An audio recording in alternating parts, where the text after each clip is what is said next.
welcome, friends all. We are here on day 2 of WFSF's annual conference in Berlin, Conference 2021. It is depending on where in the world you're watching from. It is now 9 p.m. in Berlin, I believe, and here on the eastern seaboard of the United States of America, it is 3 p.m. If you're watching from Australia, you're probably asleep. And if you're watching on, let me see what you could be, in places like Nauru, etc., it's probably going to be 6 o'clock, 7 o'clock in the morning for you. So in any case, and if you're in the west coast of the United States, you're still early in the morning. So it's a global conference. So wherever our members are, WFSF members, welcome. This final session for today will be African Futures, and we'll be taking a look at AU 2063 and the role of the African diaspora, some perspectives from two futurists who have been thinking about this issue for some time. We have joined us today Yul Anderson, who is the founding president of the African American Future Society. And we have also Dr. James Calvin from the School of Business at Johns Hopkins University, who has been doing work in the area of trade futures for some time as well, as an earlier member of the earlier version of the World Future Society, and that's where we first crossed paths. So with that, I'd like to turn the floor over to Yul Anderson. I believe they both have some opening statements of around 10 to 15 minutes each, and then we'll have a good 20 minutes or so for discussion between both presenters. So Yul Anderson first, and Dr. Calvin second, and then we'll take open for discussion between both our speakers and myself. Thank you. Yul, the floor is yours. Hi, thank you, Dr. Nelson. Good afternoon, Dr. Carver as well. I have a question. Is our share screen working? It should be. Screen? It should be. Let me see if I can share a screen. Click share. So that's not the screen we want. Let's see here. Can you see my screen at all? Yes, we are. Yep. Okay. Which one do you see? Do you see the we were seeing the slides before, and now you moved it. Now we're seeing your screen. So before we could see your slides. Okay. Now, okay. So let me see what's happening here. Sometimes something happens. I could have sworn I had the right screen up. They're up now. They're up now. You just have to go to slideshow. Yes. All right. Great. Okay. Just want to make sure you could see them. Okay. All right. So thank you today to be here to talk about Africa 2063 and the role of the African diaspora. So as you know, 2063 alternative scenarios and the role of the African diaspora is what we're going to talk about today. As we know, the global landscape has changed, power has shifted, and where does Africa fit is the question. What does the African future look like, and what role does the diaspora play in Africa's future is the question that I'll try to answer. On the bottom of my slides, I have some source material that you can look at. So this, of course, comes from Agenda 2063. And as we look at COVID-19 and global supply chain disruption, this offers African leaders an opportunity to reimagine its long-term trajectory. Think Africa above all.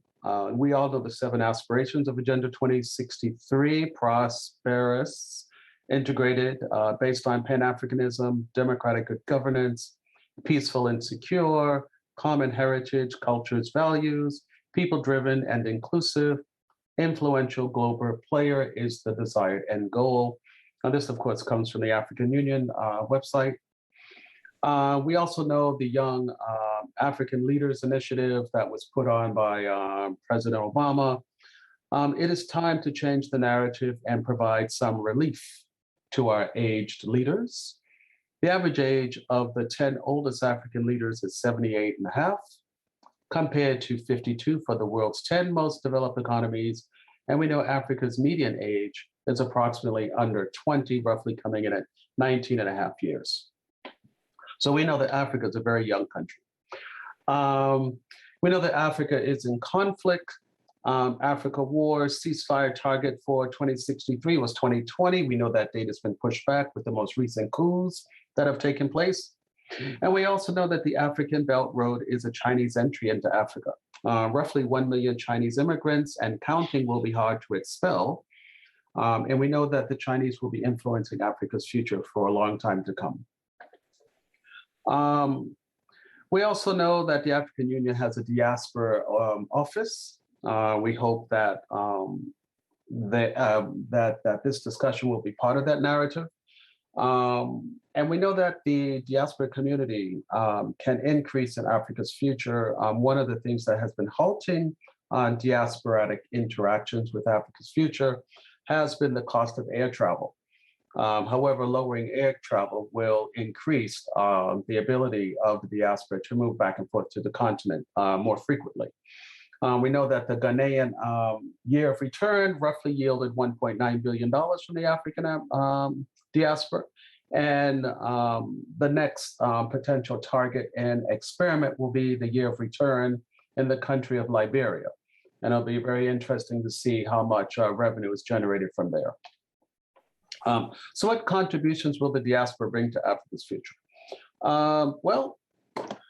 Here in the US, the African American Future Society participated in two futurist training and exercises, one being the Futures Lab with UNESCO, the other one being another one on nuclear disarmament with N Square. We had the opportunity to train 60 Black Americans and some others from the diaspora for Brazil and Germany to talk about this very subject.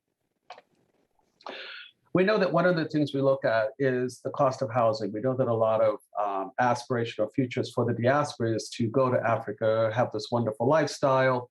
But if we look at the least expensive house in Africa, which is roughly under $9,000 for a one bedroom, many Africans themselves cannot afford this type of home. And the darker the color on this particular slide, the least likelihood it is that that percentage of the population can afford that house.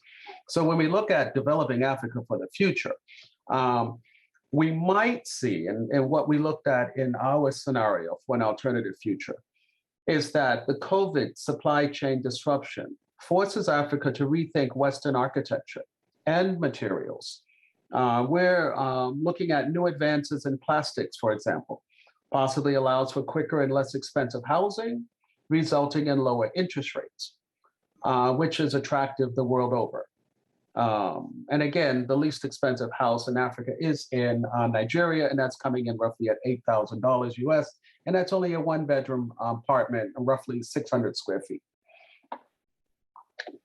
So we know that if housing could become much more attractive, more people would move to Africa and potentially live. Right now, if you look at the housing costs in Africa, they seem to be out of alignment with the income.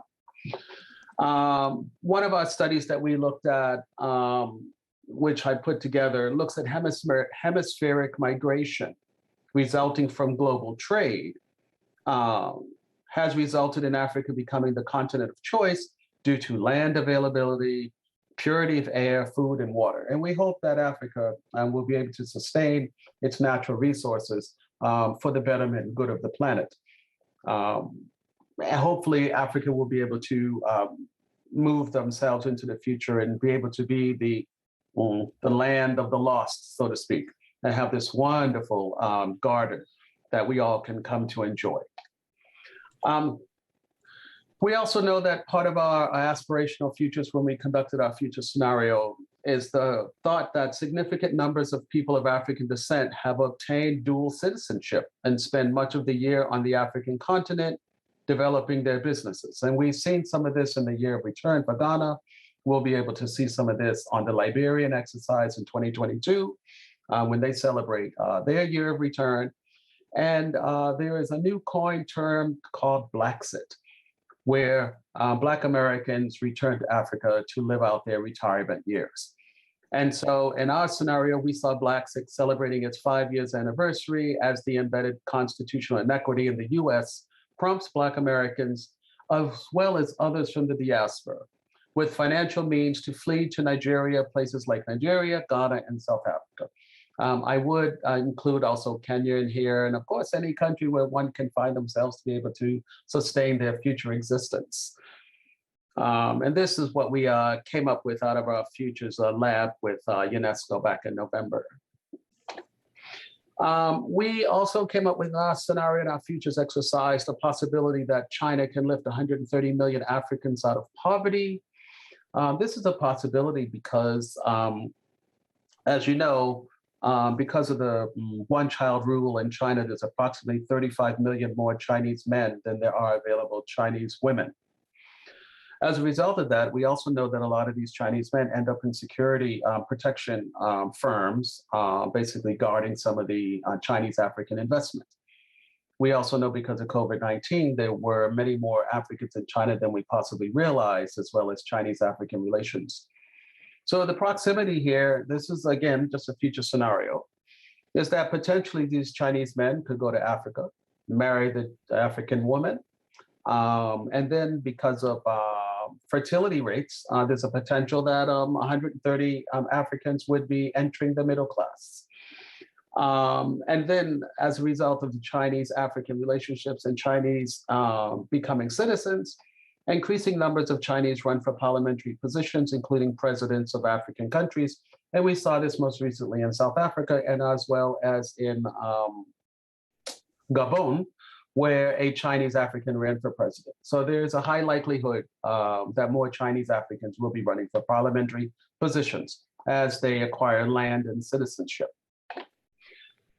Again, these are future scenarios. We look at alternative futures, and there are pluses and negatives in these, and you're more than welcome to engage in these in the future. And then one of the things we looked at was being Black is mostly the sine qua non to a sustainable future, the required ingredient in order to make sure that a sustainable future happens for us all.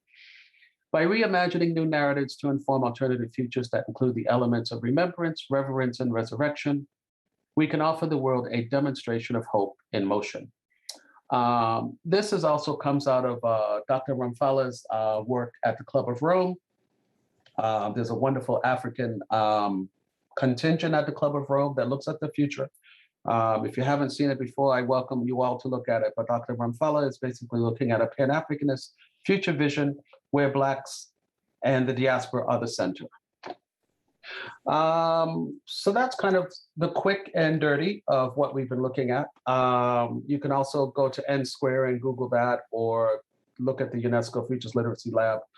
But again, while conducting the literature review prior to research, we also talked about some artificial intelligence and machine learning. Oh, sorry, that was another presentation I was working on, so forgive me for that last one. But that's where we are. Let me stop the screen share. Hopefully that's a good segue into our discussion, where we're headed.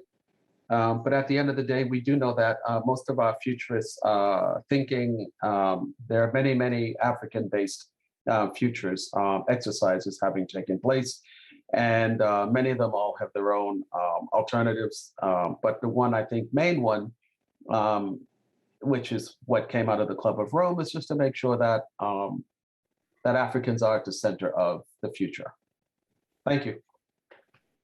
All right, thank you so much. Now we'll go straight into Dr. James Calvin before we have a discussion. Dr. Calvin, do you have slides or just presenting? I have one slide. I'm going to pull that up now, and thank you, Yule. Here it is. Let me do my screen share, and then let me go into the slideshow.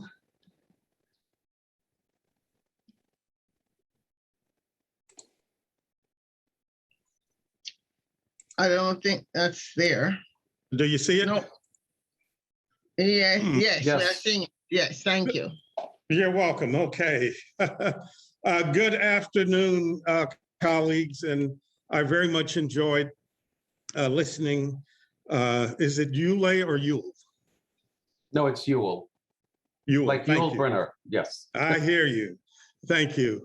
My colleague Yule, Dr. Nelson is the one that's connected Yule and myself. And so you will hear a couple of, or several sort of parallel themes, but I'm also going to, in sort of a long range scenario, focus my comments as follows.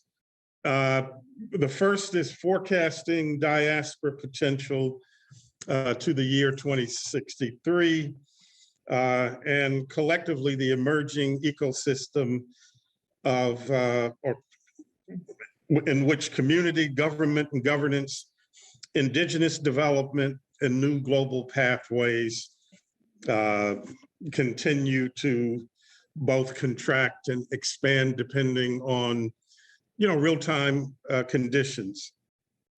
The second, and I'll tie these together, hopefully, the forces of change and new opportunities through geopolitics, through ebbs and flows still to come. You'll mention COVID-19, most recent globally in all our lives. The prospect of further disruptions or new disruptions around the world, will have influence and impact, certainly for the diaspora and certainly for the world.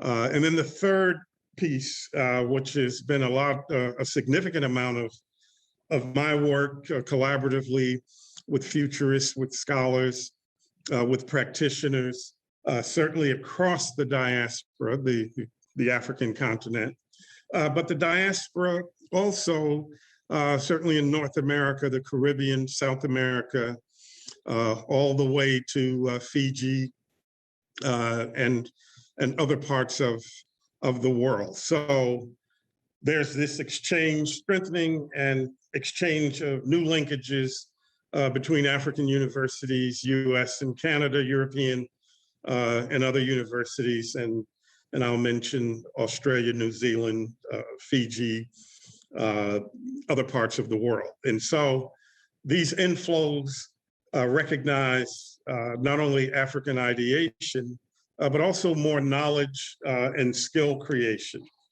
So let me add a couple of other things for 2021, 2022, as we're about to enter 2022. It's coming up next. In work with the Mo Ibrahim Foundation, the African Union, over the past couple of decades, one of the things that has happened, especially with the Mo Ibrahim Foundation and other thought leaders and groups, is there's now the codification for more future planning. Previously, a lot of the indicators, a lot of the planning from my perspective, as we engage and talk with colleagues across the diaspora, was much more, I would say, US-centric, European-centric in terms of what we would hear from a World Bank or IMF perspective.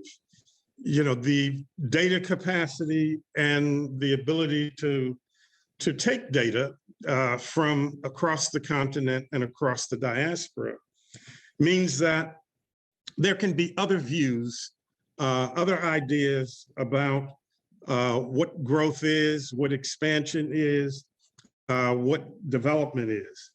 And so I just want to highlight several things from the Mo Ibrahim Africa Ahead, the Next 50 Years. And this was released in Addis Ababa in 2013. So this is 2021, so 8 or 9 years in.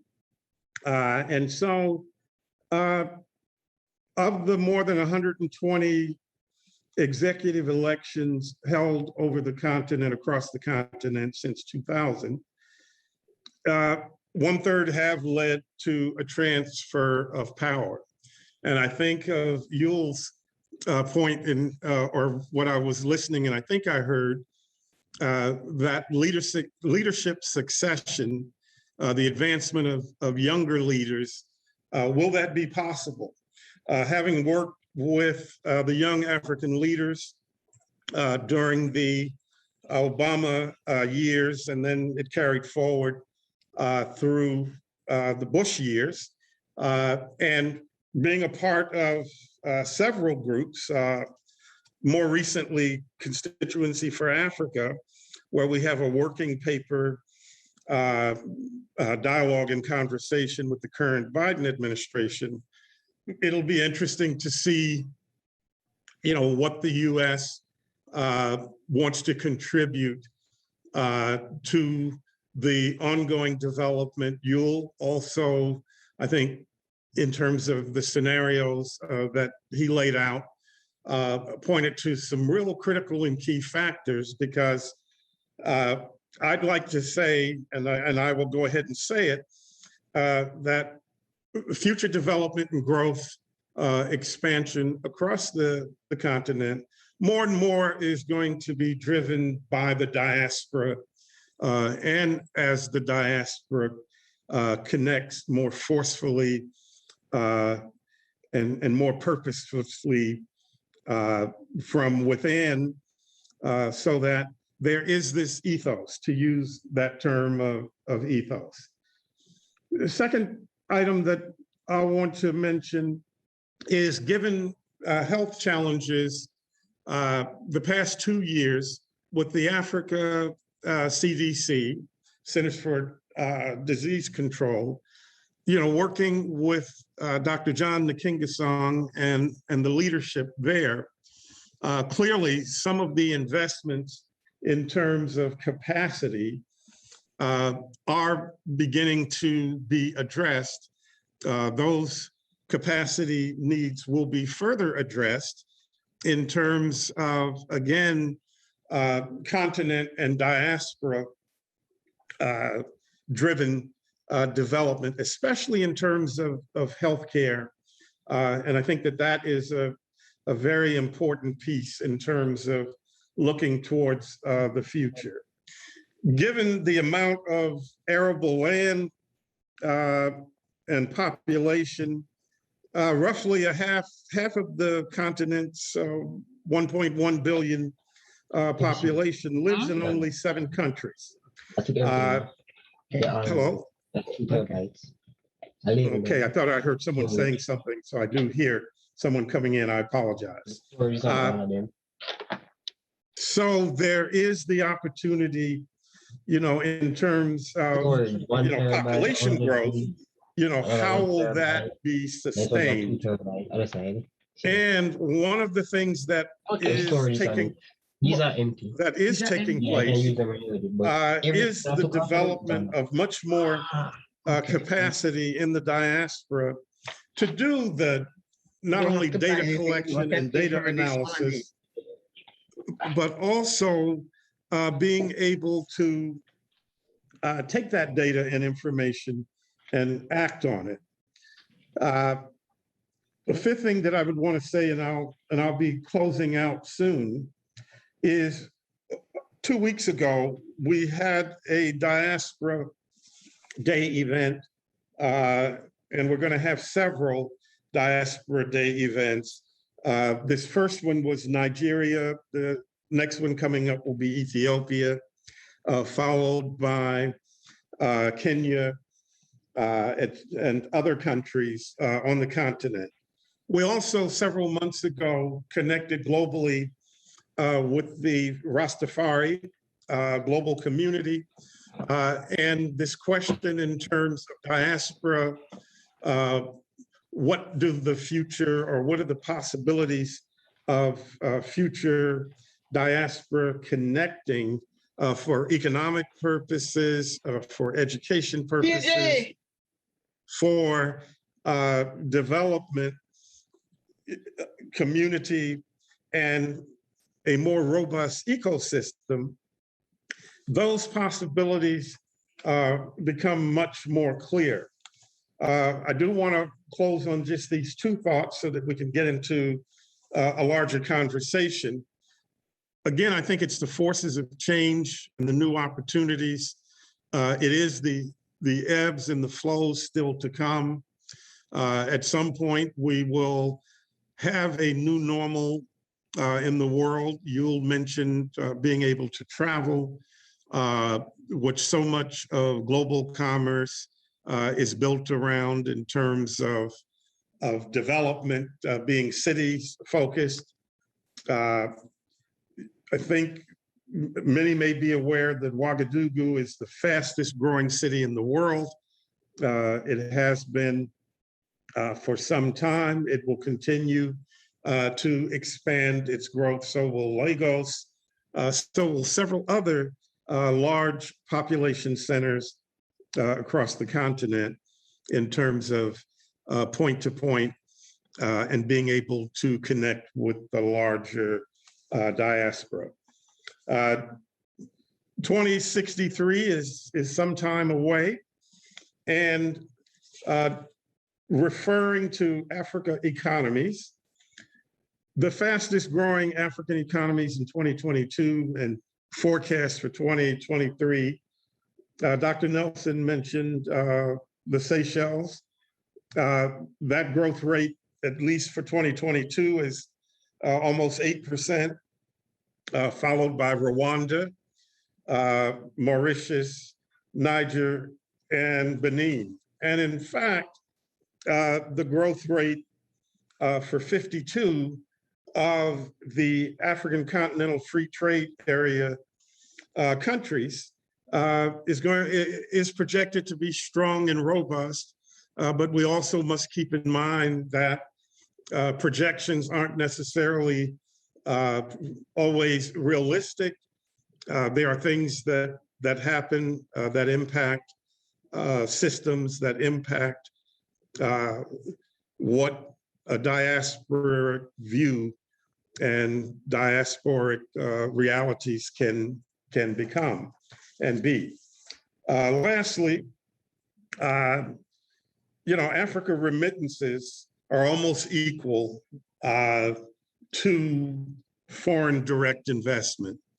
And so that is a very clear sign that there's going to be more change in future capital formation. A couple of the major African-based banks and consortia are really starting to do more prospecting for the diaspora and citizens of the diaspora. And so I'll just close and say, yes, the ebbs and flows will continue, but I do think for young people, which will become an increasingly larger percentage of the population in the diaspora, there is the potential for real involvement, real engagement, leadership succession through the ebbs and flows of things that are still to come. So I'll pause there. Thank you. Thank you so much. That's a good place to start. Let me see how much time we have. We have about 20 minutes or so for conversation. I wanted to start a conversation by saying, okay, you talked about the two things that stood up, this idea of Blaxit, that many African Americans have been finding their way home, have a taste of what that's like based on what happened in 2019, this increase in linkages in university. And I would say, let's organize ourselves according to health, education, and economic development, the three pillars, if you will, where I think diaspora, certainly African diaspora, who are involved in remittances. We didn't talk about remittances, but remittances obviously play a lot in terms of social safety nets of African diaspora, of African first generation immigrants. And then there's some of the social capital investments being made by many African American churches and social groups. And I think that will continue to grow. Another thing that came up I want to put on the table for further exploration is the conversation around the Chinese approach to development versus the Western approach to development. So if we look at, say, the last 200 years history of Africa from a European colonization standpoint, we're now in some extent towards a new, let's say, Chinese or Asian colonization framework, where to some extent, certainly China is in the lead, but you have more recent, say, forays from India and South Korea wanted to get into the game. So if you look at the AU 2063 statement as a statement of an aspiration as to the Africa that they want to see, one of the things that the AU is very careful to skirt around is the issue of how is the power structure in that world organized, right? So 2063, I'm going to go to 2050 because that's in the sights of most people. COP focuses a lot on 2050 because of climate change. So we come back to 2063, and one would assume that in 2063, if we're talking about a prosperous, inclusive Africa, the development agenda for that Africa and the metrics by which they are developing would not necessarily be the same metrics which are in place now. My question is, do any of these current conversations with African universities, looking at education, for example, have they begun to tease out having Africa be at the driving force or at the vanguard of the shift that we must make as a human species towards metrics that matter, meaningful and moral metrics, as the M in Smart Futures? What are the metrics? Have you seen or heard, any of you, any conversations happening in terms of how the futures community in Africa is beginning to play out this conversation on the economic measures and metrics that must be put in place to drive inclusive prosperity? Have you seen anything, or is that something that we must now begin to put on the table? James Calvin. Thank you. Okay. The answer with the big Y and a little y, and I'll say it's a little y, yes. In the past, over the past 7 or 8 years, and thank you for how you framed the question in terms of the role that universities can play in the metrics. In terms of the colonization, much of the infrastructure of universities on the continent, whether it's Abuja, Makerere, Addis Ababa, all the way down to South African universities, and all the way north to the more Islamic influenced universities in Egypt, etc. So the colonizing nations, which planted their flags, etc. One of the things that often happens, as we know, is you influence indigenous knowledge creation. And not only do you do that, but the data is interpreted in a lens or lenses that don't necessarily represent the views of the nation, the region. And so I think this equalization is beginning to take place. Some of the metrics are being developed, which is important because those metrics will be in the conversation, not only with the African Development Bank and the World Bank, et cetera, but also universities in the Americas, in Europe, in Asia, and several in South America that study the continent from an economic and political sense. But again, that is a view from outside. And so I think there will be some stronger colorization of what the reality is by having the metrics, by having the ideas, the theories developed, so that it can be robust conversation and it can be robust in terms of planning. You know, the brain drain continues. While many young Africans from across the diaspora would like to contribute more, and young scholars, the ecosystem, the environment where that can begin to happen is starting to take place. It is beginning to happen. And so I think, Dr. Nelson, as you mentioned, India, South Korea, China in particular, I think those engagements will continue, but the power of ideas for transformation, the ability and the capacity to educate widely and broadly is happening. One of the things that COVID-19 has done is we recognize that education in the university system doesn't have to mean that students have to be there. We can use Zoom and other platforms.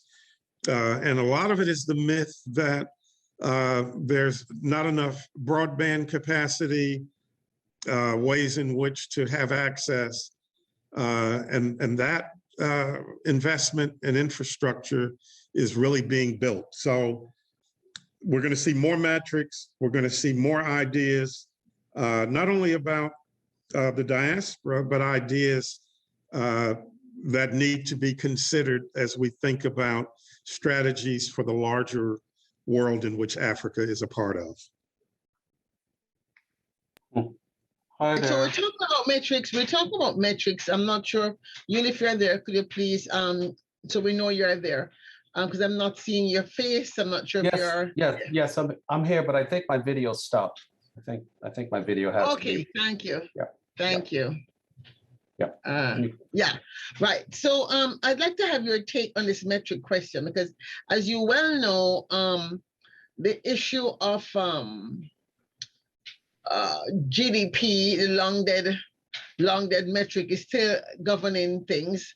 The location of, let's say, the rule book by which trade rules, monetary rules are met, are also part of the conversation.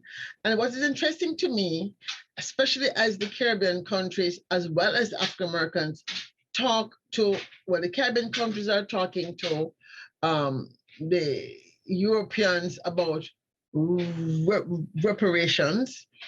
At the same time, African Americans are talking about reparations, but I'm not hearing much of a conversation about the underlying economic structure by which the patterns of our current economy were built, which resulted in exploitation.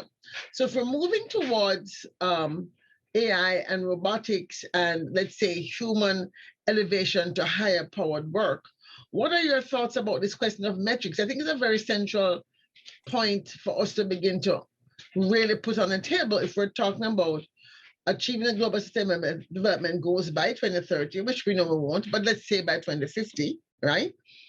As well as moving towards a zero carbon economy or a regenerative economy by 2050, if we're to have inclusion and prosperity in a world that works within the 9 planetary boundaries of the environment. What are your thoughts again on the metrics question? Yul. Yeah, you know, that's a lot right there. I guess just maybe on the quicker side of that, the reparations question is being shared not only by Black Americans, but also by the Caribbean community. It's taken on a global life of its own. And even the United Nations organ now has a reparations subcommittee. So I think that will and has to be addressed. That will be addressed. As far as the monetary evaluations on that and what it looks like, it's still being crafted. So I don't think that is absolutely cemented yet, but we do have precedents for it. As far as the monitoring of performance measures and the goals, I think the 2063 agenda is tied very closely to the SDG goals. So if we compare the two, you'll be able to trace them and see how they work. As far as intermodal transportation, for example, that has come through with some of the high-speed rail that's been on the on as part of the agenda. The universal passport, the freedom of movement, the intercontinental trade, for example, those things have happened. Some of the things that have, and also I think there was a document signed in Kenya to set a standard educational standard as well for the continent. I forget the name of that document right now. So there are some things that are moving that can be measured. The difficulty, I think, in that is that there was some pretty good progress moving forward. And then COVID-19 happened. The trade disruption happened. The coups have happened. The youth are very dissatisfied with the progress of change. And I think at the moment, there's a lot of disruption on the continent now that possibly what was measurable prior to COVID-19, I think a lot of it needs to be readdressed and remeasured. For example, the World Investment Forum said that foreign direct investment is down 40%. So at the end of the day, the financial streams that might have been going to Africa prior to COVID-19 have dropped by half, for example. The issue around food security, I think, is a big one in the sense that a lot of Africans are concerned about genetically modified food. However, genetically modified food is that food that we still eat here in America in the westernized world. And when I was in Africa and there was a food shortage, a lot of the genetically modified food was repackaged and sold to the Africans, unknowing that it was genetically modified food grain like rice and corn. So I think, again, for some of the performance measurements, I think there needs to be more monitoring going on. And I think there is so much activity about African futures right now that they all need to be coalesced and they need to be run through and processed again through a futurist exercise. Because, just like we're talking about the diaspora community, there's possibly right now, let's say 100 diaspora organizations that are all working independently, striving for the same thing, but not communicating. So, again, in that light, I think the measures are small at the moment. They're not large scale enough. I think the disruption will force some of that. And we just need to really go through the process and get on the ground and host a larger African Futures Forum, which I think we might be able to do in Liberia next year. That is a great groundswell. And I think if we can all get there, like the Leon Sullivan Summits, and bring some really good, powerful, like-minded people together, we might be able to work something out. But right now, there's confusion. Yeah, I really want to jump in here and say my contention is actually much deeper than that, because I'm looking at the possibility of African Renaissance to be the driver for the human planetary consciousness future. And so if it is that we're saying Africa 2063 will look a certain way, it is clear it cannot look that way using a European model of development, because it's not going to create inclusion and prosperity for all. So I would like to just put on the table that the diaspora, which in a sense is at the vanguard of being African insensibility versus being Nigerian, Ghanaian, Cameroonian, or whatever insensibility. In other words, the African diaspora already has a Pan-African mythology that basically is the substrate on which this consciousness must be built.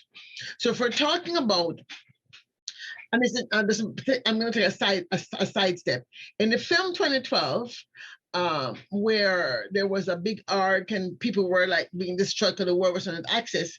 The arcs ended up in the Cape of Good Hope. And I found that very emotional and very interesting and almost a spiritual construct that somehow, once again, Africa was going to be the place where humanity would be saved and come to be like reborn and regenerated. So if we're looking at a doomsday approach, and let's say our inability to turn back our gangster proclivities, as Cornel West would put it, in terms of how we treat the environment, which is causing us to head towards self-destruction, whether it's climate change or lack of water or running out of minerals because we're not moving towards a circular economy fast enough, then the first thing that Africa should do in trying to assure its survival and thrival is to move towards a metric that is saying, let us work assiduously to move from the GDP and GNP as our lodestar for the future and move towards a gross national well-being, for example, or a genuine progress indicator. That's number one. Since Africa doesn't get that much investment anyway, now is the time to put in the folder metrics around waste management, waste stream management, reuse management, because it's no point in industrializing to the same metric of success that already has polluted many rivers in Africa, but still left most of the people poor.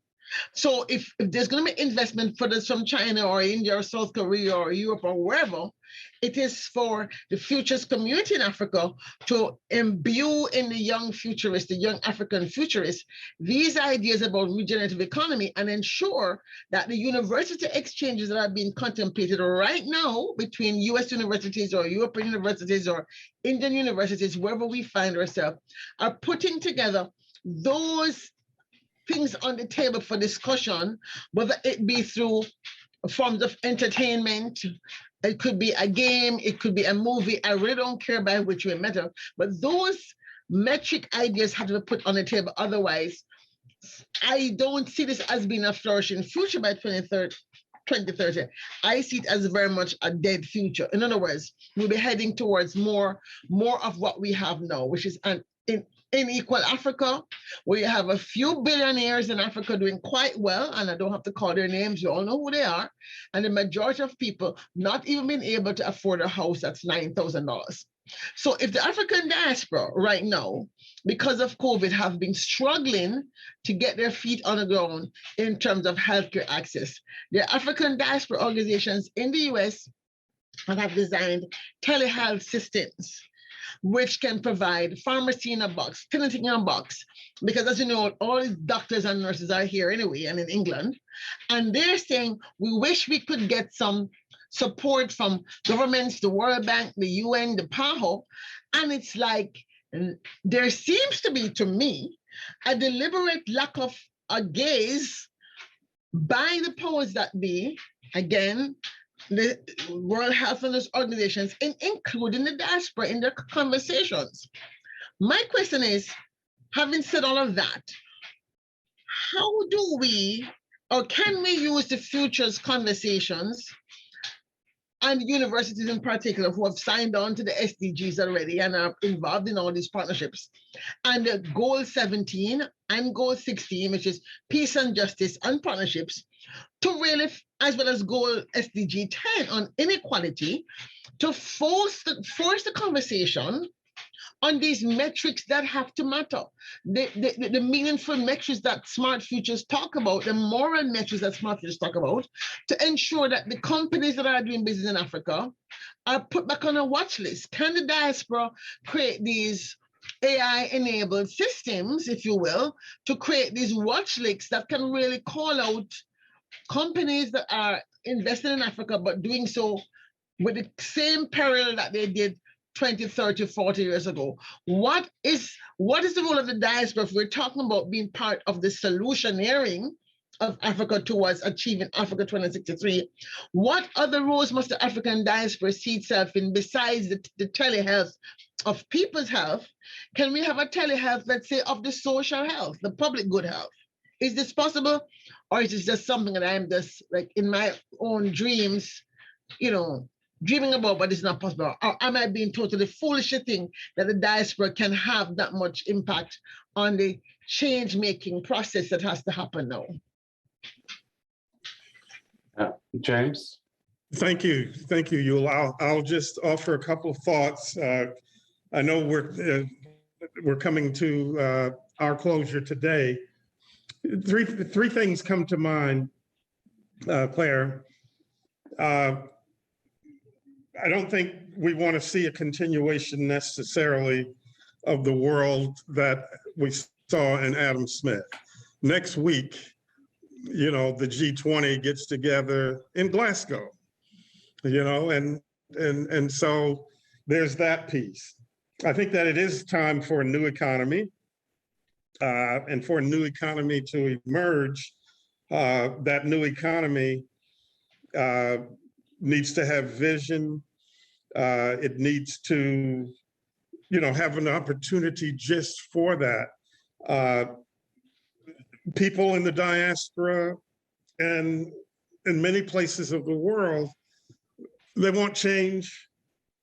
And so you come into conflict with the current systems.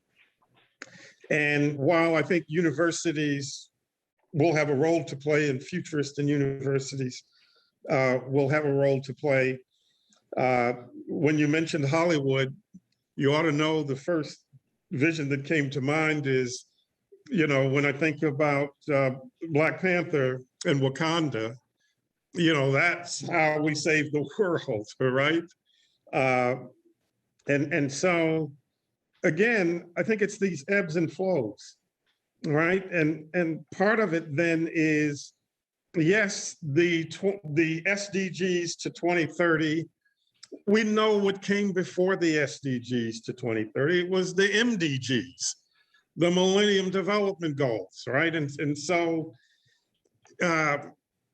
what is the progress? What's the way in which the progress is made possible? There's more that I can say, but I think it's going to mean taking a risk. I do think it's new economic and social development. And I think there are enough people in the diaspora and beyond who can take that on. And I'll pause there because you'll have some insights. Yeah, I just want to chime in quickly. So one of the things we know is that through artificial intelligence, machine learning, that the cost of manufacturing goods has come down considerably, and that the margin of sales and product, and revenue is decreasing, right? And so where is the profit? In Africa's situation, as it finds itself in this age of technological advancement, it can be at the forefront of a lot of this. And at the end of the day, the opportunities to try to tax or come up with a green tax on climate change, well, Africa really hasn't had any participation in degrading the climate. So therefore, they should not be taxed, right? And so you're talking about large-scale Fortune 500 companies that will be the bare brunt of this tax.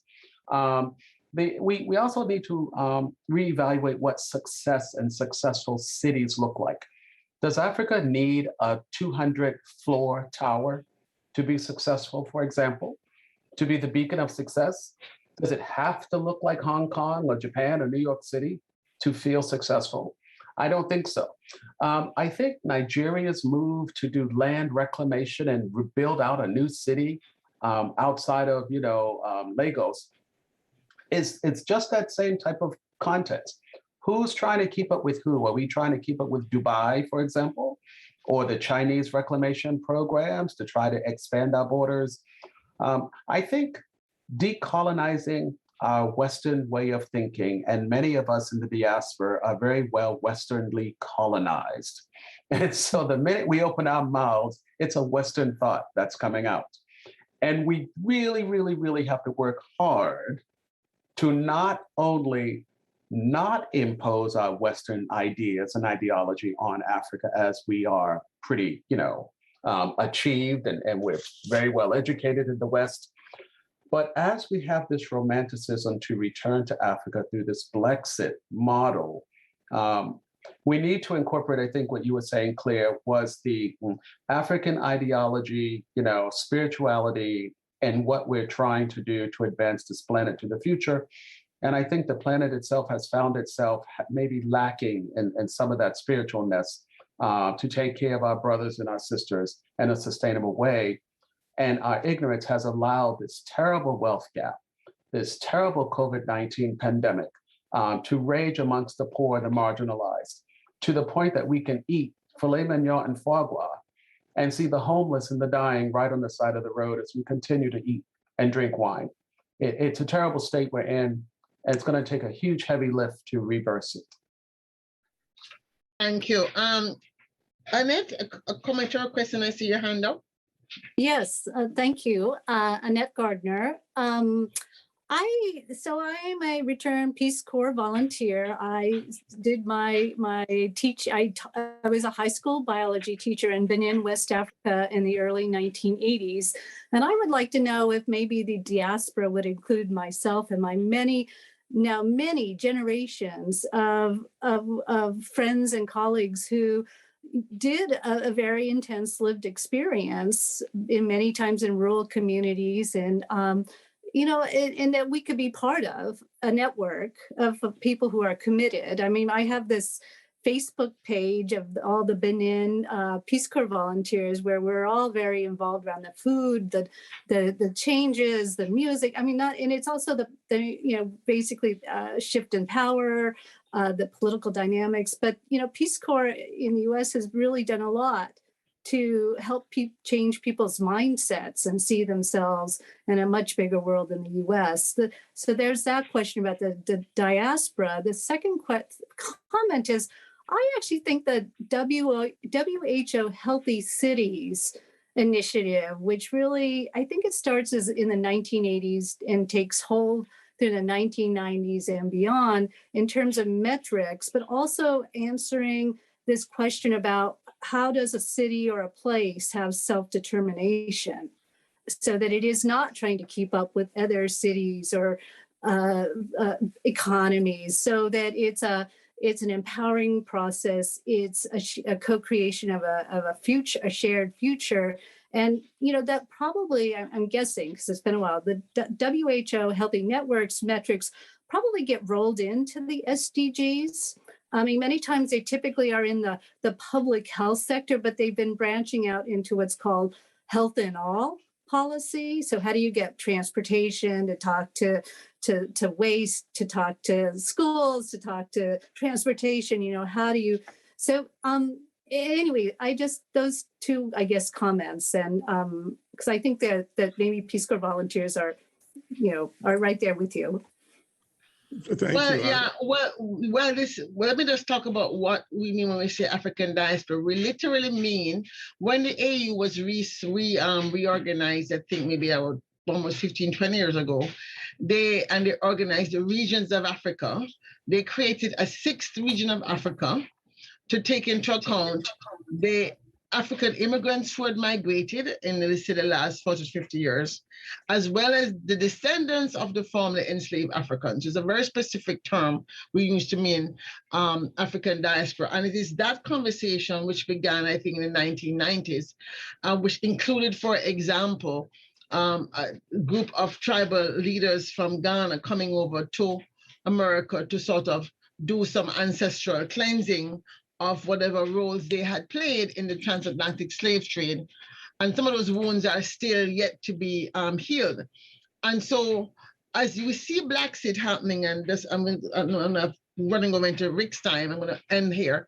As we see Blacksit happening, Yul and James, as we think about this Liberia homecoming next year, if we're able to have, I would say, an earlier say in the design of that, I really think it'd be useful to have a futures conversation there, have a futures forum there that really is not just what they're calling futures forum, but a futurist studies approach futures forum, meaning using the tools and techniques of foresight, and not what most of these conferences do.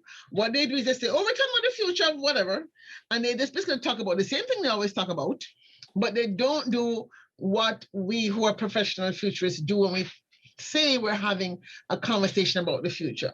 And I think if we are able to insert ourselves, if some of us futurists of African diaspora descent, as well as those who are in Africa underground in South Africa and Kenya, the ones I know in Kenya, are very active in thinking about new technology in terms of how we study, as well as people like Eva, for example, who's working on decolonized futures, are able to help in the design of this process.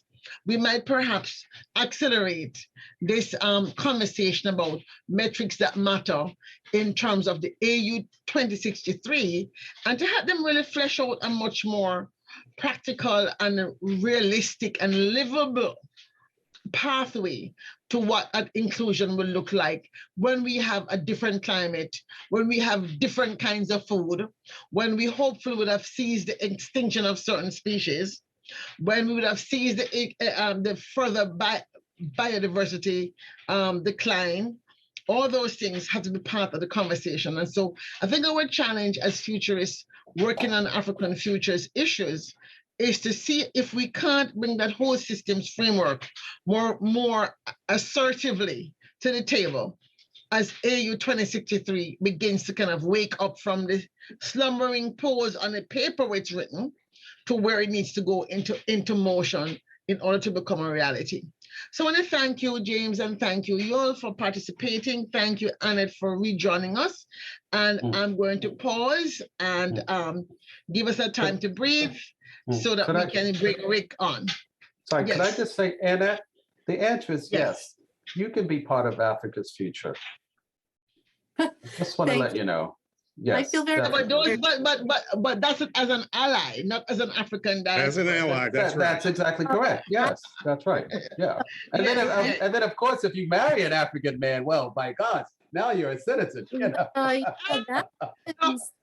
That's quite actually pretty typical for many volunteers. They go back and they live and they have children. I mean, you know, the diaspora spreads through these different kinds of development vehicles, and there's a real feeling of heart and home, particularly after 2 years.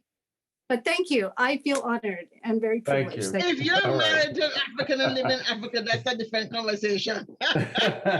Right. Thank you. Thank you. Thank you. Thank you so much. And I had asked you earlier to post that link in the chat about the event you're hosting on power and empowerment. Is that a free event? That event you said you're doing this year, the festival you're doing on Saturday. Yes. It's, you know, it's an Association of Professional Foresight activity. You could post it in the link? Okay, I will try. I'm still a Luddite when it comes to a lot of this, but it's called the Futures Festival. It's free. And I will try and go find the link right now. But if I don't, Futures Festival, Association of Professional Futurists. My session is at 9 a.m.